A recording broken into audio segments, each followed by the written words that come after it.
গরমে হাঁসফাঁস করছে পড়ুয়া এবং শিক্ষকরা। সোমবার থেকেই স্কুলে ছুটির ঘোষণা, নতুন আপডেট এসেছে। নমস্কার বন্ধুরা, নতুন ভিডিওর সঙ্গে আমাদের চ্যানেলে স্বাগত জানাই। বন্ধুরা, দক্ষিণবঙ্গে তাপপ্রবাহের কারণে এগিয়ে আনা হচ্ছে গরমের ছুটি। সোমবার থেকেই স্কুলে ছুটি পড়ে যাচ্ছে, এমনই সিদ্ধান্ত নিয়েছে রাজ্য সরকার। শিক্ষামন্ত্রী ব্রাত্য বসু জানিয়েছেন, সোমবার থেকেই স্কুলে গরমের ছুটি পড়ে যাচ্ছে। দক্ষিণবঙ্গে তাপপ্রবাহ নিয়ে নবান্নে বৈঠক হয়েছে, সেই বৈঠকেই স্কুল ছুটি দেওয়ার সিদ্ধান্ত নেওয়া হয়েছে। তবে স্কুল শিক্ষা দপ্তরের পক্ষ থেকে এখনও পর্যন্ত গরমের ছুটির বিজ্ঞপ্তি জারি করা হয়নি।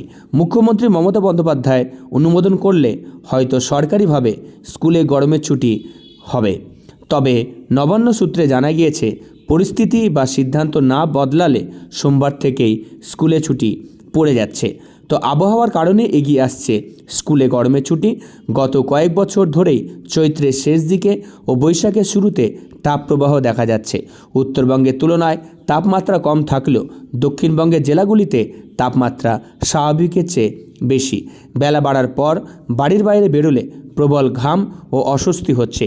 পশ্চিমবঙ্গে অনেক সরকারি স্কুলেই প্রাথমিক বিভাগে পঠন পাঠন সকালে হয় এবং পঞ্চম শ্রেণী থেকে বেলায় পঠন পাঠন হয়, কিন্তু প্রাথমিক বিদ্যালয়গুলিতে বেলাতেই পঠন পাঠন হয়। এই কারণে স্কুলে গরমের ছুটি এগিয়ে আনা হচ্ছে। শিক্ষক সংগঠনের অনুরোধে সারা রাজ্য সরকারের।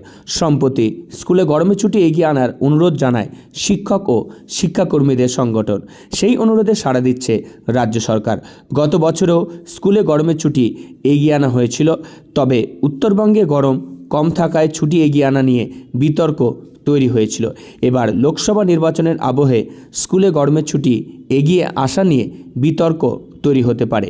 তবে দক্ষিণবঙ্গে স্কুলে গরমের ছুটি এগিয়ে আনা যথাযথ বললেই মত শিক্ষকদের। তো বন্ধুরা, আপনাদের কি মতামত অবশ্যই জানাবেন কমেন্ট সেকশানে, যে গরমের ছুটি এত তাড়াতাড়ি পড়ে যাওয়া উচিত নাকি উচিত নয়। এতে কি স্কুলে ছাত্রছাত্রীদের পক্ষে কোনো রকম অসুবিধা হতে পারে নাকি হতে পারে না।